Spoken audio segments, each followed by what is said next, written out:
Hello dear students, welcome to my channel. Once again આપણે હાજર છીએ એક સરસ મજાના ટોપિક સાથે. આજનો જે આપણો ટોપિક છે એ છે કાળ, જે વિદ્યાર્થીઓ માટે કાળ સમાન છે. તો કાળ આપણે one by one topic by topic video by video lecture આપણે શીખતા જશું. પણ સૌથી પહેલા કાળનો ઓવરવ્યુ, એની વાક્ય રચના અને એની ઓળખ કયા પ્રકારનું હોય છે તેના વિશે થોડીક સમજ મેળવી. એક વાત હું તમને જણાવવા જઈ રહ્યો છું કે આપણું ક્લાસીસ જે છે ઈ શેલારસા ચોક, સવાઈગરની શેરી, મસ્જિદે રહેમતની બાજુમાં છેલ્લા 2 વર્ષથી અવિરત સેવા આપી રહ્યું છે આપણા કોમના અને બાકીના દીગર મઝહબના છોકરાઓ માટે. તો હરેક છોકરાઓ અહીંયા આવે, તેનો લાભ ઉઠાવે. અહીંયા 20 પ્રકારના કોર્સિસ થાય છે, જેમ કે CCC, Tally, digital marketing, import export, spoken English અને ધોરણ વાઇઝ ટ્યુશન ક્લાસીસ પણ 5મા ધોરણથી લઈને 12મા ધોરણ સુધી થાય છે. તો તમને બધાને આજીજાને અપીલ છે અને દરખાસ્ત છે કે 3 દિવસના કમસે ડેમો લેક્ચરમાં આવો અને અહીંના ક્લાસીસમાં જે ટીચર્સ છે વેલ ક્વોલિફાઈડ છે, બધી ઇક્વિપમેન્ટ વાળી ફેસિલિટીઝ છે, ડિજિટલ બોર્ડ છે, સ્માર્ટ ટચ બોર્ડ છે, પ્રોજેક્ટર છે, વિડિયો લેક્ચર થ્રુ પણ ઘણા બધા એવા ટોપિક છે ગણિત વિજ્ઞાનની શીખવાડવામાં આવે છે.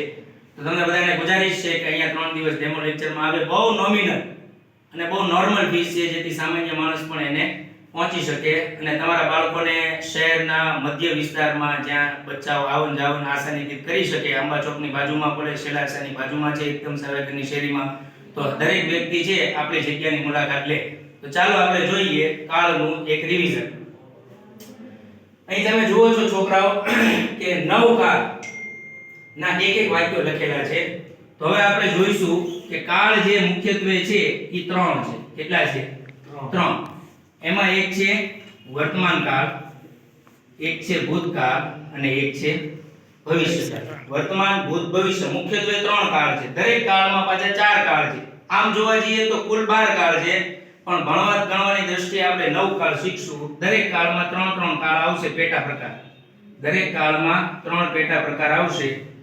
એમાં આપણે જોઈશું સાદો, ચાલુ, પૂર્ણ. તો હવે કાળ 3 બને છે: સાદો વર્તમાન કાળ, ચાલુ વર્તમાન કાળ, પૂર્ણ વર્તમાન કાળ. પછી આવે છે ભૂતકાળ. એમાં એ જ પેટર્ન છે: સાદો, ચાલુ, પૂર્ણ.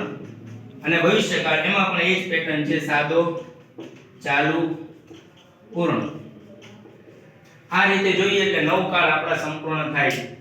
જે 12 કાળ છે તો 3 માં એક કાળ આવે છે: સાદો, પૂર્ણ વર્તમાન કાળ, ચાલુ પૂર્ણ વર્તમાન કાળ, ચાલુ પૂર્ણ ભૂતકાળ અને ચાલુ પૂર્ણ ભવિષ્યકાળ. હવે આપણે જે ઓવરવ્યુ જોવાનો છે એ કંઈક આ રીતનો છે. કાળ ભણાવવાની પેટર્ન જે છે સામાન્ય રીતે શિક્ષકો છે એ સાદો, ચાલુ અને પૂર્ણ આ રીતે ભણાવે છે, પણ સાચી રીત એ છે કે સાદો, સાદો, સાદો, એટલે કે સાદો વર્તમાન કાળ, સાદો ભૂતકાળ અને સાદો ભવિષ્યકાળ. ત્રણેય સાદા કાળ પહેલા શીખશું, જેની વાક્ય રચના લગભગ સરખી છે, જેથી વિદ્યાર્થી આસાનીથી યાદ રાખી શકે. તો ચાલો જોઈએ સાદો વર્તમાન, સાદો ભૂત અને સાદો ભવિષ્ય. અહીંયા 3 કાળ સાદા પૂરા થાય છે. પછી આવે છે ચાલુ વર્તમાન, ચાલુ ભૂત અને ચાલુ ભવિષ્ય. પછી વારો આવે છે પૂર્ણ વર્તમાન કાળ, પૂર્ણ ભૂતકાળ અને પૂર્ણ ભવિષ્યકાળ. આ રીતે આપણે કાળ જોઈશું. હવે સાદા વર્તમાન કાળમાં જોઈએ તો આનું ગુજરાતી, જે આપણે ગુજરાતી ભાષા મુજબ બોલીએ છીએ, ઈ છે કરું છું, કરે છે, કરીએ છીએ. સાદો ભૂતકાળ કર્યું અને સાદો ભવિષ્યકાળ કરીશ. કરું છું, કર્યું, કરીશ. કરું છું, કર્યું, કરીશ. ખાઉં છું, ખાધું, ખાઈશ. પૂછું છું, પૂછ્યું, પૂછીશ. મદદ કરું છું, મદદ કરી, મદદ કરીશ. આ રીતનું ગુજરાતી કાળમાં થતું હોય. હવે ચાલુ વર્તમાન કાળ, ચાલુ ભૂત અને ચાલુ ભવિષ્ય, જેમાં ક્રિયા ચાલુ છે, તો એમાં ખાઈ રહ્યો છું, ખાઈ રહ્યો હતો, ખાઈ રહ્યો હઈશ. પૂછી રહ્યો છું, પૂછી રહ્યો હતો, પૂછી રહ્યો હઈશ. જવાબ દઈ રહ્યો છું, જવાબ દઈ રહ્યો હતો, જવાબ દઈ રહ્યો હઈશ. આ રીતનું એનું ગુજરાતી પેટર્ન થશે. અને પૂર્ણ કાળ, જેમાં ક્રિયા પૂરી થઈ ગઈ છે, તો એમાં આ રીતે બનશે: કર્યું છે, કર્યું હતું, કર્યું હશે. ખાધું છે, ખાધું હતું, ખાધું હશે. પૂછ્યું છે, પૂછ્યું હતું, પૂછ્યું હશે. લીધું છે, લીધું હતું, લીધું હશે. માંગ્યું છે, માંગ્યું હતું, માંગ્યું હશે. રમ્યો છું, રમ્યો હતો, રમ્યો હઈશ. તો આની જે સિમ્પલ પેટર્ન જે છે એ હું તમને લખી દઉં છું. આનું ગુજરાતી થશે કરું છું, કર્યું કરીશ. તો અહીંયા સાદા વર્તમાન કાળ પૂરા થાય છે. હવે આમાં આપણે ગુજરાતી કોઈ પણ વાક્ય ફિટ કરી શકીએ. ધારી લો કે સોહિલ સર ભણાવે છે, એ સાદો વર્તમાન કાળ. શું કરું છું? ભણાવું છું. ભણાવ્યું સાદો ભૂતકાળ. કર્યું શું કર્યું? ભણાવ્યું. કરીશ ભણાવીશ. આ રીતે ત્રણ સાદા કાળ પૂરા થાય. પછી ચાલુ કાળ. કરી રહ્યો છું.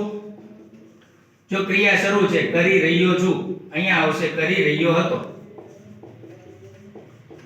ને અહીંયા આવશે કરી રહ્યો હઈશ.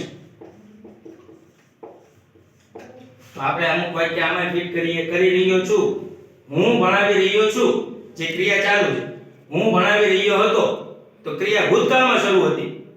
અને હું ભણાવી રહ્યો હઈશ, ભવિષ્યના કોઈ ચોક્કસ સમયગાળામાં હું આ ક્રિયા ભણાવવાની કરી રહ્યો હઈશ. પછી આપણે છે પૂર્ણકાળ ત્રણે. એમાં આવશે કર્યું છે, તો કોઈ કામ જે તમે પૂરું કરી નાખ્યું છે થોડાક સમય પહેલા, કે ખાધું છે, પીધું છે, બોલ્યો છું, સૂતો છું, સમજ્યો છું, વિચાર્યું છે, ગયો છું, આવ્યો છું, એ પૂર્ણ વર્તમાન કાળ. પછી આવે છે પૂર્ણ ભૂતકાળ. કર્યું હતું, આ ક્રિયા તમે ભૂતકાળમાં પૂરી કરી નાખી હતી, ત્યારે આપણે પૂર્ણ ભૂતકાળ એટલે કર્યું હતું ગુજરાતી વાળું વાક્ય બનશે. અને પૂર્ણ ભવિષ્યકાળ કર્યું હશે. તો આમાં પણ આપણે ગુજરાતી વાક્ય ફિટ કરીએ. ધારી લો કે સોહિલ સરે અંગ્રેજી ભણાવ્યું છે. સોહિલ સરે અંગ્રેજી ભણાવ્યું હતું. સોહિલ સરે અંગ્રેજી ભણાવ્યું હશે. વિદ્યાર્થીઓએ પ્રશ્ન પૂછ્યો છે, ક્રિયા પૂરી થઈ ગઈ. વિદ્યાર્થીઓએ પ્રશ્ન પૂછ્યો હતો ભૂતકાળમાં, જે ક્રિયા બહુ પહેલા પૂરી થઈ ગઈ હતી. પૂછ્યો હશે, તો હજી પૂછવાનું બાકી છે, પણ ભવિષ્યમાં કોઈ ક્રિયા પૂરી થઈ ગઈ હશે એવું દર્શાવવા પૂર્ણ ભવિષ્યકાળનો ઉપયોગ થાય છે. તો ફરી એક વખત ફટાફટ જોઈ લઈએ. સાદો સાદો સાદો એટલે સાદો વર્તમાન, સાદો ભૂત, સાદો ભવિષ્ય. ચાલુ ચાલુ ચાલુ, ચાલુ વર્તમાન, ચાલુ ભૂત, ચાલુ ભવિષ્ય. પૂર્ણ પૂર્ણ પૂર્ણ, પૂર્ણ વર્તમાન, પૂર્ણ ભૂત, પૂર્ણ ભવિષ્ય. આ રીતે આપણે જોશું. ગુજરાતી છે કર્યું છે, કરું છું, કર્યું, કરીશ. આ સાદા પૂરા. કરી રહ્યો છું, કરી રહ્યો હતો, કરી રહ્યો હઈશ. ચાલુ પૂરા. કર્યું છે, કર્યું હતું, કર્યું હશે. તો આમાં આપણું કોઈ પણ ગુજરાતી વાક્ય જેમાં ક્રિયા આવતી હોય, કોઈ પણ ક્રિયા એટલે ખાવું, પીવું, જાવું, આવવું, લેવું, દેવું, સમજવું, વિચારવું, બોલવું, ચાલવું, લખવું, વાંચવું, સૂવું, જાગવું, આ બધી ક્રિયાઓ છે. તો એ ક્રિયાવાળા જે વાક્ય છે એને તમે આમાં ઘરે બેઠા પ્રેક્ટિસ કરીને ફિટ કરવાની કોશિશ કરશો તો તમને ગુજરાતીમાં પહેલા કાળ સમજાશે. કોઈ પણ ભાષા તમારે આત્મસાત કરવા કે એમાં કોન્ફિડન્ટલી બોલવા માટે અને એના ઉપર સારી એવી ગ્રીપ મેળવવા માટે તમારી ભાષા પર પહેલા પ્રભુત્વ સારું હોવું જરૂરી છે. જો તમને તમારી ભાષા ઉપર પ્રભુત્વ હશે તો એને પેરેલલ તમે દુનિયાની કોઈ પણ ભાષા શીખી શકો છો. આ જસ્ટ ખાલી ઓવરવ્યુ છે. ગુજરાતીમાં કાળ છે એનું આપણે થોડુંક ઓવરવ્યુ જોયું છે. આની ઉપર આપણે ઇંગ્લિશમાં કાળ કેમ શીખશું એ 1 by 1 વિડિયો દ્વારા અને અહીંયા રૂબરૂ જે ફિઝિકલી સ્ટુડન્ટ્સ આવે છે તેમાં તો અમે સતત 2 વર્ષથી સ્પોકનના ક્લાસીસ લઈએ છીએ અને ઘણા એવા છોકરાઓને સારી એવી જોબ, ઓફિસ વર્કનું કામ અને એવા ઘણા બધા કામ છે એમાં સારી એવી ઇન્ટરવ્યુ દઈને એને પ્રમોશન થઈ ગયું છે. તો આઈ હોપ કે તમે પણ અહીંની મુલાકાત લેશો, વિઝિટ કરશો અને આપણા વિડીયોને લાઈક કરજો, શેર કરજો, સબસ્ક્રાઇબ કરજો અને નીચે આપેલા બેલ આઇકન પર ક્લિક કરજો, જેથી કરીને આવનારા વિડીયોના નોટિફિકેશન તમારી સુધી સૌથી પહેલા પહોંચતા રહે. તો ફરી મળીએ એક નવા વિડીયો સાથે. ત્યાં સુધી જય હિન્દ, જય ભારત.